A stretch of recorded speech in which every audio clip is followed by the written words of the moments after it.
The lights of the ballroom reflected in every crystal of the immense chandelier that dominated the ceiling. The atmosphere smelled of expensive perfume, of vanilla candles lit in delicate arrangements on the marble tables. The guests, all dressed in gala clothes, smiled among glasses of champagne, as if life were made only of sparkle and superficial laughter. At the center of that spectacle, Isabella walked slowly, trying to feel part of a world that had never really welcomed her. The carefully chosen dress was blue, but to her, it always felt wrong. Her hair was tied in a simple bun, contrasting with the elaborate hairstyles of the women around her. Despite the effort, nothing seemed enough for the eyes that followed her, that judged more than they admired. Isabella took a deep breath, trying to maintain her posture. Her heart raced, but she repeated to herself, "Everything will be fine. I just need to smile." It was in that instant that Alex, her husband, raised his glass of champagne. The guests approached, expecting another of his witty remarks. Alex had always been seen as a man of irresistible charm, owner of an enviable fortune, capable of enchanting crowds with a single word. But that night, his word brought no charm. It brought poison. "You're enormous," he said, looking at Isabella with a cold smile. The ballroom seemed to freeze for a moment. Some guests let out muffled giggles, others disguised their discomfort, but no one intervened. Alex's laughter echoed, as if it were natural to make fun of the woman at his side. Isabella felt the blood rush to her face, her legs tremble, but she held herself firm. She didn't cry, she didn't scream, she only took a deep breath and lowered her eyes, while her soul broke in silence. Helen, Alex's mother, observed everything from the side. In her impeccable dress and with jewels that reflected the light of the ballroom, she said nothing. But her gaze was clear, a mixture of disapproval and disdain. To Helen, Isabella had never been enough, never beautiful enough, never thin enough, never worthy of carrying the family's surname. The murmur of conversations slowly returned, as if life in the ballroom could go on without weight. Isabella, however, stood still. Every word from Alex echoed in her mind, like a hammer striking her heart. Enormous, ... enormous ... It was as if the blue dress had become a prison, exposing every insecurity, every scar she tried to hide. She tried to smile, forcing her lips to curve, but the smile died quickly. Her eyes met Alex's, and for a brief moment, she searched there for compassion. She found nothing, only arrogance. "Come on, darling," Alex said, lightly tapping his glass, as if asking her to play along. "Don't be like that, it's just a joke." But Isabella knew, it wasn't a joke. It was a wound. A public wound, exposed in front of everyone. She moved away discreetly, with slow steps, searching for air. In the side corridor, the sound of music and conversation still echoed, but now muffled. She leaned against the cold marble wall, breathing heavily. The sweet perfume of the flowers in the nearby arrangement seemed suffocating. Meanwhile, inside the ballroom, Alex continued to be the center of attention. Helen smiled with other guests, proud of her son's posture, as if nothing had happened. Isabella realized, for the first time with clarity, that there she was only an accessory and a defective one. The silence in the corridor was broken only by the sound of her own accelerated breathing. She placed her hand over her chest, trying to calm her heart. And, in that moment, she realized, if she stayed there, her soul would be crushed, not only by her husband, not only by her mother-in-law, but by all who laughed along. Back in the ballroom, the lights shone brighter than ever, and the party seemed indifferent to her pain. Isabella observed from a distance, as if she were no longer part of that world. And it was there, in the midst of the cruel echo of laughter, that a silent decision was born within her. She didn't know how, nor when, but she knew she would never be the same again. Something had changed forever. That night, when the last chord of the orchestra faded and the guests dispersed in their luxury cars, Isabella slowly climbed the staircase of the mansion. Her high heels seemed twice as heavy, each step echoing like a reminder of what had happened in the ballroom. The silence of the house contrasted with the murmur of the party that still vibrated in her memory. In the bedroom, the enormous mirror greeted her with an image that hurt. The blue dress, now wrinkled, seemed to mock her. Isabella approached, staring at her own silhouette. She touched her face with the tip of her fingers, feeling the skin still hot from the humiliation. The perfect makeup hid the tears that hadn't dared to fall. She sat on the edge of the bed, shoulders slumped, as if the full weight of Alex's words rested on her. She remembered his laughter, the way his eyes had shown no compassion, only coldness. The echo still spun in her mind. Your enormous ... a sentence, a mark. The bedroom, which once seemed luxurious, now looked like a prison. The golden-toned walls, the polished wooden furniture, everything smelled of oppression. The heavy curtains smothered even the light of the moon, leaving only the feeling of suffocation. Isabella closed her eyes and let the memories of the past years come back. The beginning of the marriage, when she believed in promises of love. Alex's charming smile in the first encounters, the expensive gifts, the romantic trips.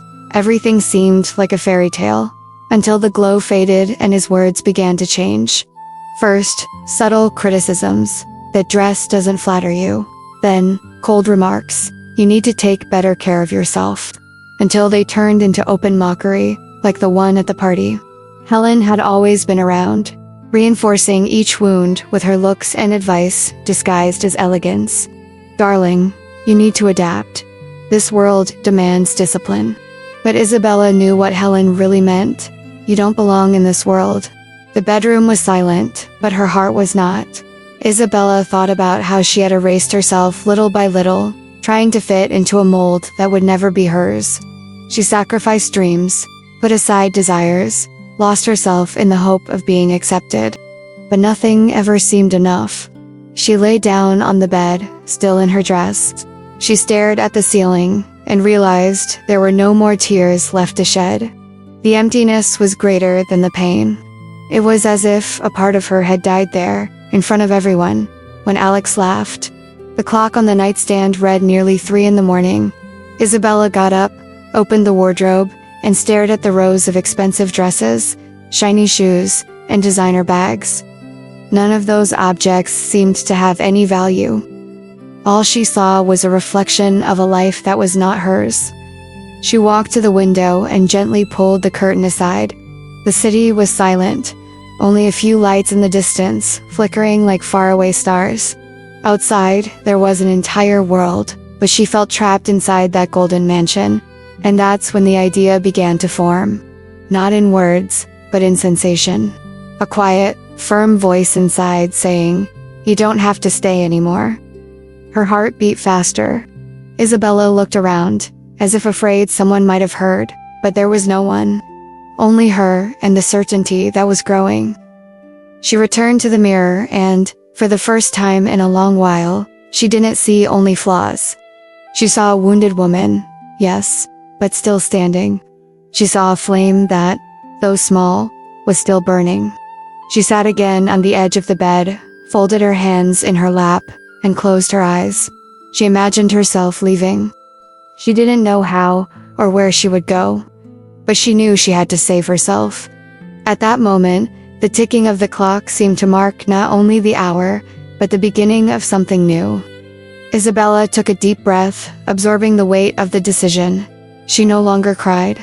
There was no more desperation, only a strange calm, as if destiny had finally revealed itself. When she lay down again, she didn't sleep. She stayed awake, staring at the darkness, listening to her own heartbeat. She knew that when the sun rose, nothing would ever be the same again.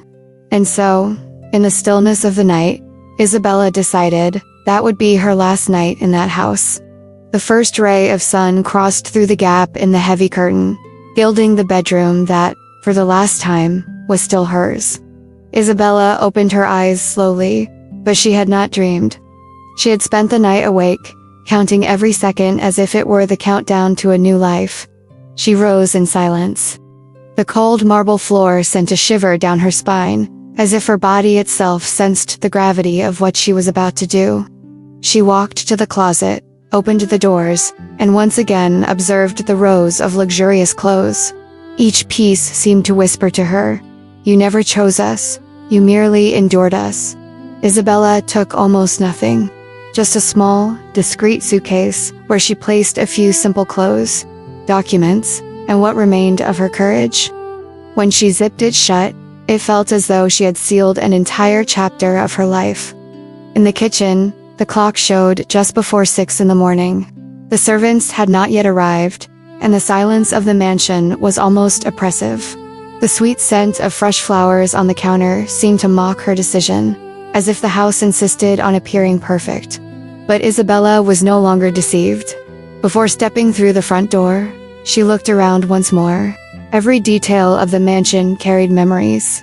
The sofa where they had laughed together for the last time. The piano that was never played again.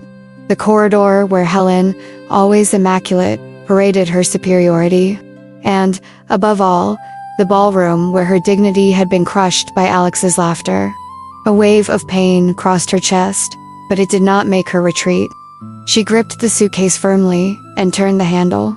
The metallic click echoed like the announcement of her liberation. Isabella took her first step outside. The fresh morning air wrapped around her, and for the first time in years, she took a deep breath without feeling the weight of an invisible prison. The streets were still empty, painted gold by the rising sun. Isabella walked quickly, trying to merge with the silence of the city. Each step was accompanied by a whirlwind of thoughts, fear, insecurity, but also hope. At every corner, she repeated to herself, "Don't look back."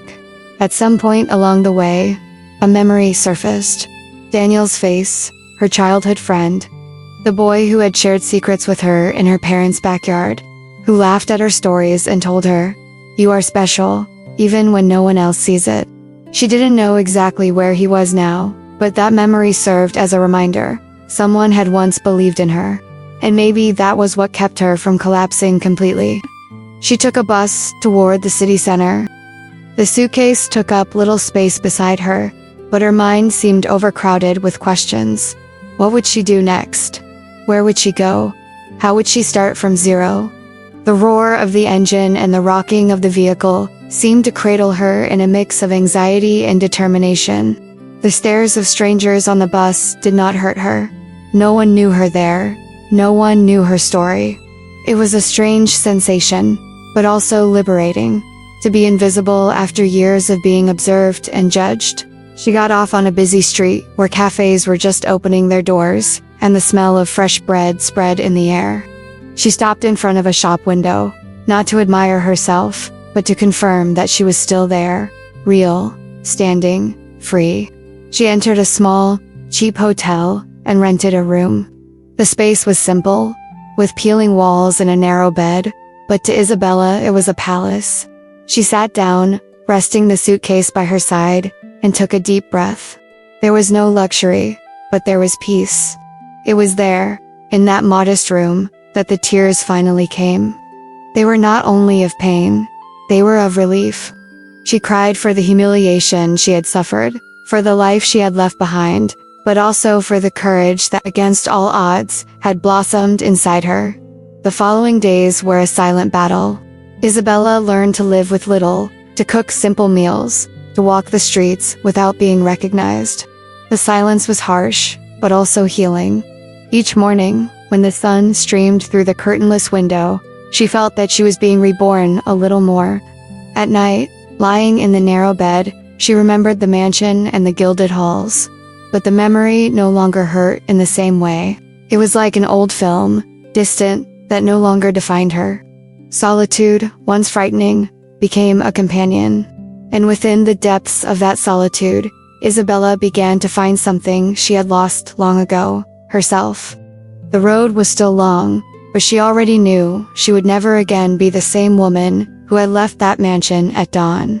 The modest hotel room had become the refuge where Isabella began stitching together the pieces of herself. The first week was a shock. Accustomed to the comforts of the mansion, she had to learn to live with the minimum: a narrow bed, a small wooden table, and a nearly empty wardrobe. But within those peeling walls, There was something she had never found in all the years of luxury: freedom.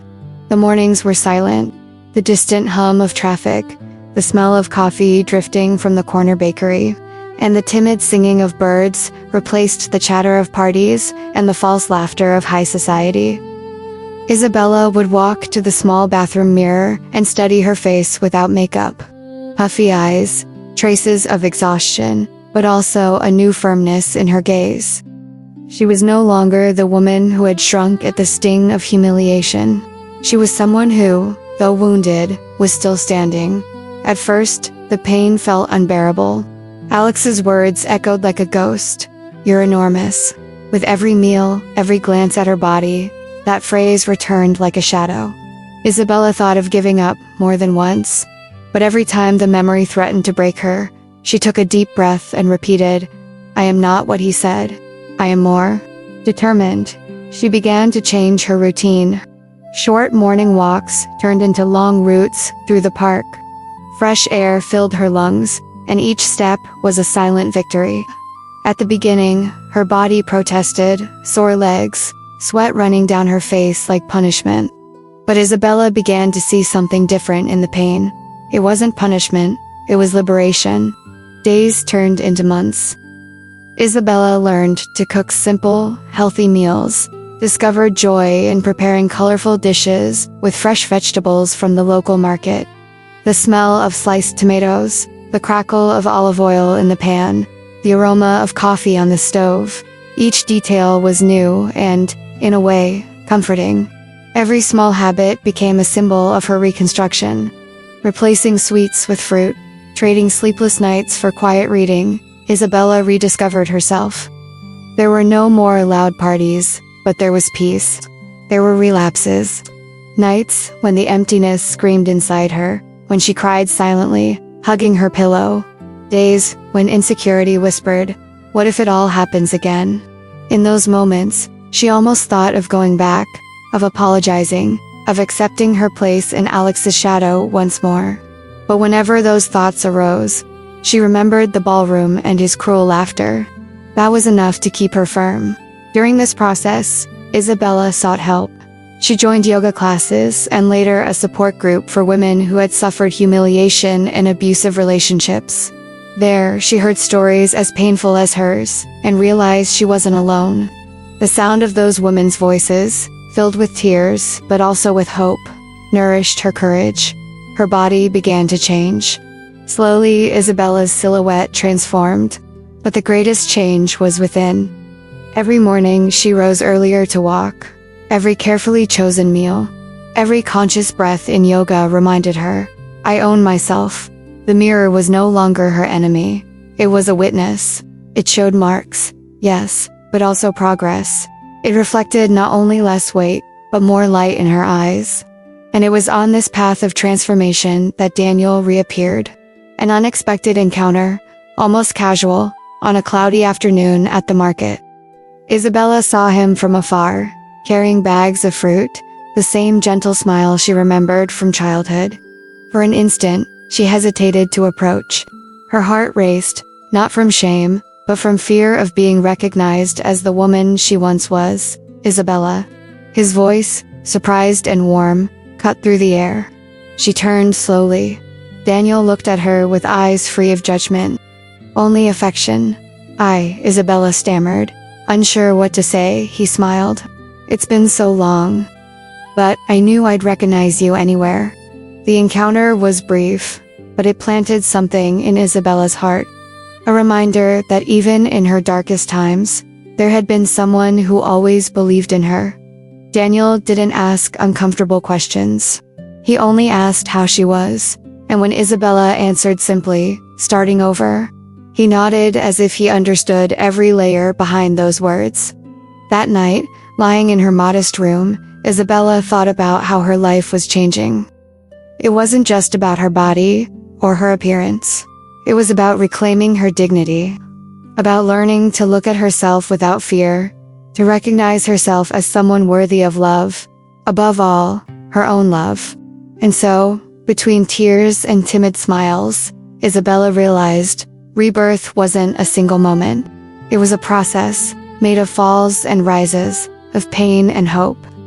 Deep down, she was no longer the same woman who had left the mansion on that cold morning. She was becoming someone new. And though she didn't know what the future held, she was certain of one thing: never again would cruel laughter define who she was. While Isabella fought in silence to rebuild herself, on the other side of the city, Alex lived surrounded by the same luxury that little by little was becoming an invisible prison. His mornings were still marked by the clinking of silver spoons against porcelain cups, the folded newspaper resting on the marble table, and coffee served at the exact same hour. But none of it brought satisfaction. The silence of the mansion, once comfortable, now felt strangely heavy. The golden corridors no longer echoed with light footsteps. The immaculate closet, full of aligned suits, no longer hid the emptiness growing inside. Alex had at his disposal everything he could wish for: luxury cars, rare wines, invitations to exclusive events. Yet, when night came and the lights went out, he discovered himself alone in a space far too large to be filled only by his own shadow. At first, he tried to ignore Isabella's absence. He invited friends over for parties, surrounded himself with laughter and loud music. But even among crowds, there was always a moment when his gaze drifted to the empty chair beside him. As much as he wouldn't admit it, he missed her quiet presence. Helen, his mother, continued to visit the mansion frequently. Always elegant, always critical, she spoke of business, investments, and social appearances.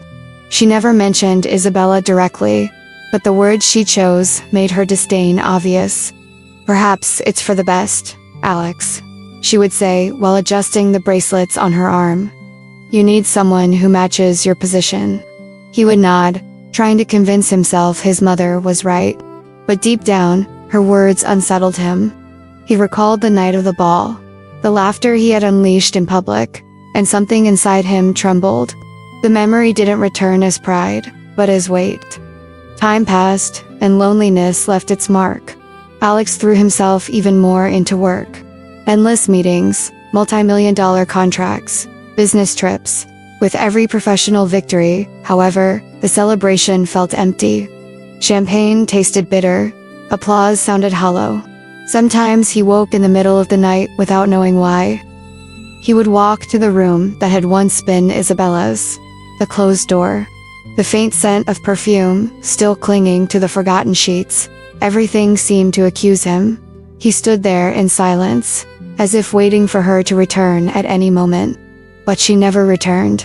The newspapers portrayed Alex as a man of success, admired and envied. Magazines featured him as the most desirable bachelor. None of those headlines told the truth. Behind the shine, there was a void growing larger every day.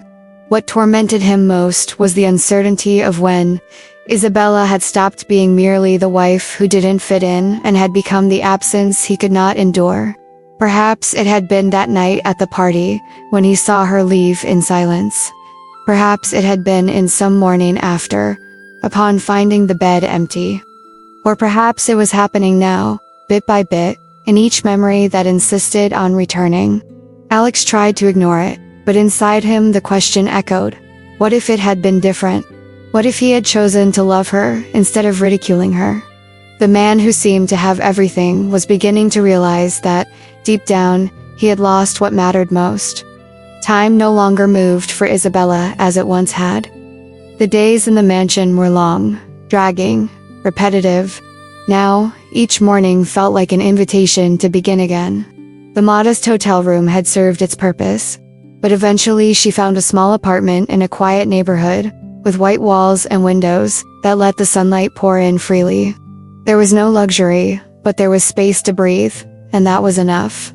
Little by little, Isabella began filling the empty spaces of her new life. She painted the walls in soft tones, placed fresh flowers from the local market on the small counter, and discovered the joy of cooking just for herself, without pressure, without demands. The aroma of warm bread, the strong taste of simple coffee, the texture of fresh fruit, every detail felt like a gift she had never noticed before. But the deepest change wasn't in the walls or the furniture. It was inside her. The body once marked by insecurity was now growing stronger with every walk, every stretch, every conscious breath in yoga classes. Isabella wasn't chasing perfection anymore. She was seeking balance. Looking in the mirror, she saw progress, not just in her physical form, but in the new light in her eyes. It was during this process that Daniel returned more concretely into her life. Their first unexpected meeting at the market had left her shaken, but he made a point of keeping in touch. He sent simple messages, inviting her for a walk or a cup of coffee. At first, Isabella hesitated. The fear of judgment still lingered, but Daniel never pressured. He was simply there, with a sincere smile, ready to listen.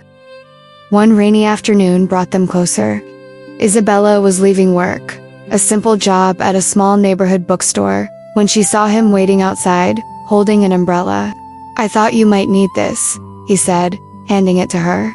Isabella laughed, surprised. "You always seem to appear when I least expect it." Daniel smiled softly. "Maybe it's because I never stopped caring." They walked together under the umbrella, the sound of rain tapping above them like a gentle rhythm for their conversation. Isabella spoke about her new routines, the yoga, the bookstore, the small victories she had gathered. Daniel shared his own projects, how he too had faced disappointments, but had chosen to move forward. And in that moment, Isabella realized something. She didn't need to hide her scars. With Daniel, she could be vulnerable. He didn't look at her body with judgment, but at her soul with respect. The following weeks brought more change. Isabella enrolled in cooking courses, learned to play guitar, rediscovered hobbies she had buried during her marriage. Each small accomplishment was celebrated with a smile. When neighbors invited her to chat, she accepted. When Daniel asked her to share coffee, she went without fear. It wasn't only an external transformation. Isabella was rediscovering her essence. She was learning to laugh again, to enjoy small things, to trust her own voice. Yet the scars were still there. Some nights, she woke up suddenly, haunted by the memory of the party and Alex's cruel laughter. Sometimes insecurity whispered, "What if it all happens again?" In those moments, Daniel was her anchor. A message, a call, or simply the memory of his smile was enough to remind her she wasn't alone. One evening, as they sat on a park bench, Daniel turned to her and said, "You do know you've always been strong, don't you?" Isabella shook her head, laughing lightly. "Strong? I've cried so many times I lost count." "Crying isn't weakness," he answered gently. "It's proof you felt, and still kept going, and continuing, ... That's strength." His words struck deep. Isabella had never seen it that way. She had always thought crying meant fragility, but now she realized it was the opposite. She looked at Daniel in that moment and saw in him something she had never found in Alex: truth. There were no masks, no arrogance, just a man who saw her completely and accepted her as she was. Isabella's heart still carried wounds, but it was beginning to open again. Not out of need, not out of desperation, but because, for the first time in a long time, she felt she deserved happiness. That night, back in her apartment, she lit a candle on the table and watched the flame dance.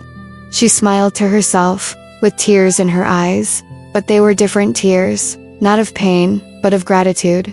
This was it. She was rediscovering herself. And this time, no one could extinguish the light she had found within. 5 years had passed since the night Isabella left the mansion with a small suitcase and a shattered heart. Time had been both cruel and generous. Cruel because it forced her to face solitude and her own wounds. Generous because it allowed her to be reborn. On that autumn morning, the wind carried a light chill, but Isabella no longer felt the shiver of insecurity she once knew. She stood in front of her mirror, preparing for a charity gala that would gather the entire city's elite, an invitation that, months before, would have seemed impossible. Now, it was inevitable. She held the dress she had chosen with care, a long red silk gown, elegant without exaggeration, highlighting her figure with grace. She touched the fabric with her fingertips and smiled. She was no longer the woman who tried to hide behind her clothes. She was a new version of herself, aware of her own worth. The apartment was silent, filled only by the soft notes of classical music. As she applied her makeup, Isabella remembered the night of the ball when Alex had mocked her. The memory still stung, but now it served as fuel.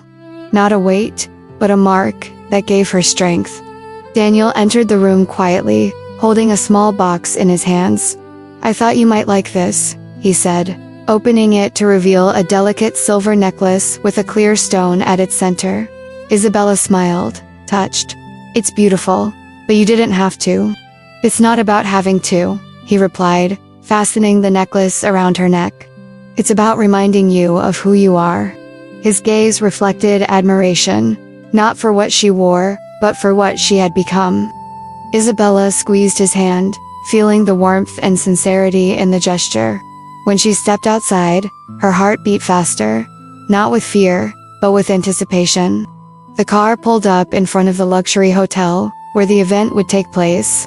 Through the window, Isabella could see the building's glass facade glittering under the city lights. Every corner of the place screamed with memories, but she was ready. The driver opened the door, and the cold night air wrapped around her. Isabella placed her foot on the red carpet, and for a moment, everything seemed to slow down. Cameras flashed, guests turned their heads. The murmur of voices was replaced by a hush of astonishment. She walked with steady steps. The red dress flowed like fire behind her, and every gaze followed the woman no one recognized at first. But as attentive eyes realized who she was, whispers began. It's Isabella. No, it can't be. My God, look at her. She's transformed." Isabella kept her head high. She wasn't looking for revenge. She wasn't seeking approval. Every step was only for herself, a silent declaration that she was no longer who she used to be. Inside, her heart raced, but she breathed deeply and repeated silently, "I belong in this moment. I belong to myself." She knew Alex would be there. She knew Helen would too. The inevitable was about to happen, and though she didn't know how they would react, she was sure of one thing: no one would ever make her shrink again. Her return had been announced, not in words, but in the power of her presence, and that night, past and present would finally collide. The hotel ballroom was bathed in light from chandeliers that hung from the ceiling like frozen stars. Tables were covered in pristine white cloths, decorated with arrangements of red roses whose soft perfume mixed with the warm scent of candles. The sound of violins filled the air, creating an atmosphere of luxury and formality. Isabella entered through the grand doors, and for a moment it seemed as if time had stopped. Conversations ceased, silverware froze in midair, and even the music seemed to lose its breath at the sight before them. Her red gown shimmered beneath the lights, and her steady steps echoed across the marble floor. There was no rush, only serenity. All eyes turned toward her, like waves shifting direction. Whispers began to ripple among the guests. "Is that really her? Isabella? No, it can't be. My God, how she's changed." Helen was the first to recognize her, without doubt. The champagne glass in her hand nearly slipped. The eyes that had always judged with coldness widened in shock and disbelief. Her calculated smile vanished, replaced by tight, tense lips. And then Alex saw her. He stood near the stage, surrounded by businessmen and dignitaries. He was laughing at something someone said, but when his gaze landed on Isabella, the color drained from his face. The laugh died on his lips, and his breath caught in his throat. The champagne glass trembled in his hand. Isabella, however, didn't avert her eyes. She walked gracefully to the center of the room. Her eyes met Alex's, and in that instant, a deafening silence settled. There was no hatred in her gaze, no thirst for vengeance, only firmness. The firmness of someone who had endured scorn and returned stronger. Alex felt memories crash down on him. The ball from 5 years earlier replayed in his mind like a cruel film. The glittering hall, the laughter, his own mocking voice, "You're enormous." The recollection was so sharp It felt as though it echoed in the walls once again. But this time, there was no laughter to follow it, only shame. Isabella approached one of the tables, greeting a few guests with a discreet smile. Every gesture was controlled, every word measured, but her presence dominated the space. She didn't need to raise her voice or flaunt herself. Her transformation spoke louder than anything she could ever say. Helen tried to compose herself, but couldn't hide her unease. She moved closer to Alex, whispering through clenched teeth, "How dare she come back? Like this?" Alex didn't respond. His eyes remained locked on Isabella, unable to look away. His heart pounded, and an unfamiliar feeling spread through his chest. Regret. A deep, throbbing regret that grew heavier with each passing second. Isabella knew everyone expected a confrontation, but she wasn't there for vengeance.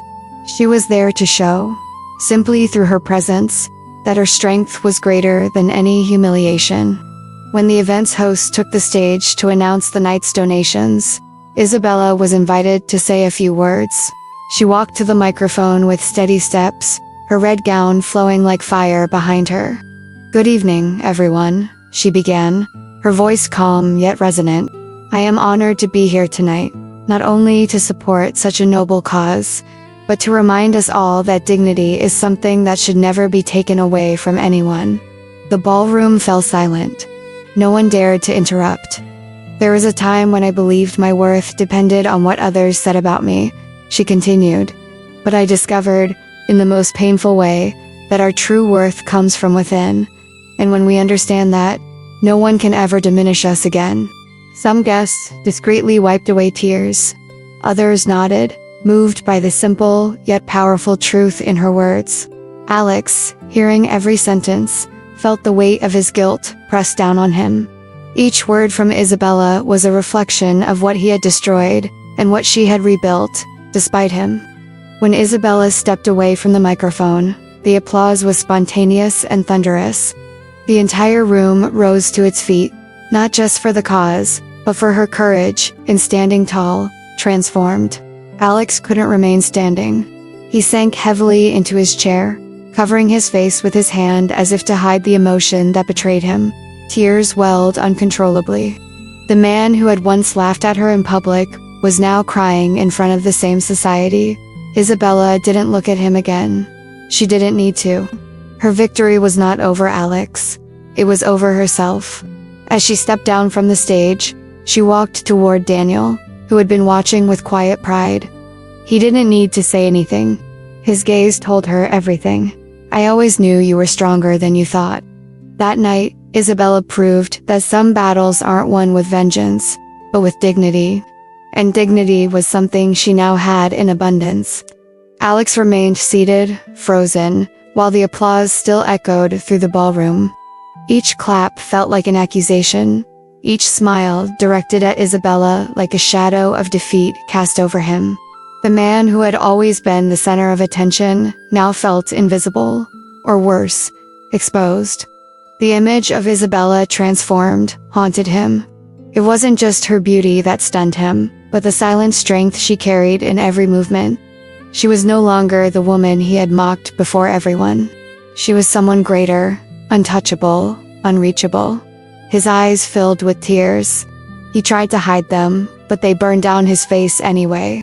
He grabbed a napkin and pressed it against his eyes, to no avail. Around him, some guests began to notice. A murmur spread quickly, like fire catching on dry grass. "He's crying, Alex. I've never seen that before. He looks broken." Helen, at his side, was in panic. She gripped his arm tightly, trying to preserve the family's image. "Control yourself, Alex," she hissed under her breath. "Everyone is watching." But he couldn't. Memories crashed into him like violent waves. The night of the ball 5 years ago, the cruel phrase, the laughter, the memory of Isabella leaving the mansion in silence, the empty bed in the nights that followed. And now, her return, stronger than ever. He stood abruptly, knocking over his glass. The golden liquid spilled across the tablecloth like a symbol of his downfall. Some guests stepped back, unsettled by the sudden instability of the man who had always embodied control. I need air, he murmured, his voice choked. He strode quickly to the hotel garden. The cold night air hit him, but it brought no relief. Leaning against the marble balustrade, he struggled to breathe, as though drowning in his own guilt. Tears streamed freely now, unstoppable. In the garden's darkness, Alex realized the magnitude of his loss. It wasn't just Isabella who had left his life. It was his chance to be better, to love truly, to build something beyond empty luxury. He had traded all of it for pride and arrogance. Helen found him minutes later, trying to steady him. "You cannot show yourself like this," she scolded sharply. "People will talk." Alex met her eyes, his voice barely above a whisper. "Let them talk. They're right. I lost her. And it was all my fault." It was the first time he admitted it aloud. And in doing so, he felt the crushing weight of the truth. There was no going back. Isabella was no longer his, and perhaps she never truly had been. That night, the millionaire who once seemed untouchable fell apart. Not before broken contracts or failed businesses, but before his own conscience. The cruel laughter that had once echoed in triumph now returned as his condemnation. And deep inside, Alex knew, no fortune could ever buy back what he had lost forever. The ballroom still vibrated with the echoes of applause when Isabella returned to the table where Daniel was waiting. Her eyes were calm, but her heart was beating fast. She knew Alex had left the room. She could feel the weight of his absence, almost like a silent confession. Daniel stood as she approached, offering his arm in a gesture both simple and full of meaning. Isabella accepted, allowing herself for a moment to feel the security she had lacked for so long. It wasn't a gesture of possession, but of support. A support that said, "I am here, and I always have been." As they walked together toward a more private area, Isabella could hear the murmurs that followed her. Guests spoke of her transformation. Others tried to make sense of what had just happened, but none of it reached her anymore. For the first time in years, what others thought didn't matter. In the garden, beneath the golden glow of the iron lampposts, Isabella found Alex. He was hunched against the balustrade, his face still marked by tears. When he saw her, he straightened, attempting to compose himself, but his eyes betrayed him. "Isabella." His voice was only a whisper. I didn't know." She looked at him in silence. Inside, part of her still remembered the wounds, the nights of pain, the cruel laughter that had shattered her. But another part, now stronger, understood that the man before her was broken. "You didn't know, because you never wanted to," she replied softly. "I was always by your side, but you chose to ridicule me. You chose to diminish me so you could feel greater." Alex tried to step closer, but she raised her hand, asking for distance. "No," she said firmly. "I'm not here to reopen wounds, nor to punish you. I came here because I needed to prove to myself that I am not who you said I was." Tears welled again in his eyes. I regret it. Every word, every gesture. I'd give anything to take it all back." Isabella took a deep breath. She felt the old pain dissolving little by little, like ice melting in the sun. But along with the pain came clarity. She no longer needed his approval, nor his presence. "Regret doesn't change the past, Alex," she said gently, "but it can change the future, if you let it. Take care of your soul." "I've already taken care of mine." He lowered his head, defeated. For the first time, the millionaire seemed small. Isabella turned and found Daniel a few steps away, watching silently. His eyes held no judgment, only respect for her choice. She walked toward him and smiled, a real smile, light and free. Daniel extended his hand, and Isabella took it without hesitation. They went back inside together. The guests still whispered, but she no longer heard anything beyond the quiet rhythm of her own heart. There was no vengeance, only liberation.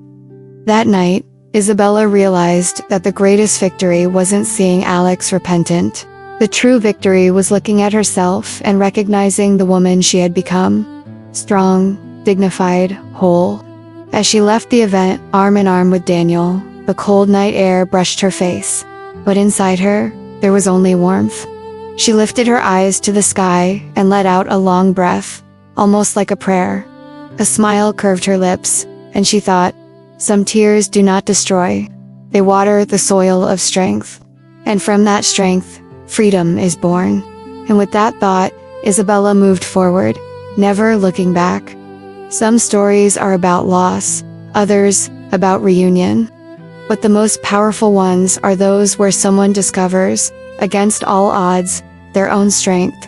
Isabella did not just overcome the humiliation of an arrogant man. She overcame the shadows that tried to convince her she had no worth.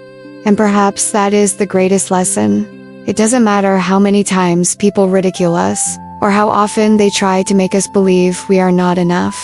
Inside each of us there is a flame that can be reignited. All it takes is courage to take the first step. Thank you for staying with us until the very end, living every detail of this moving journey. If this story touched your heart, don't forget, leave a like to support the channel.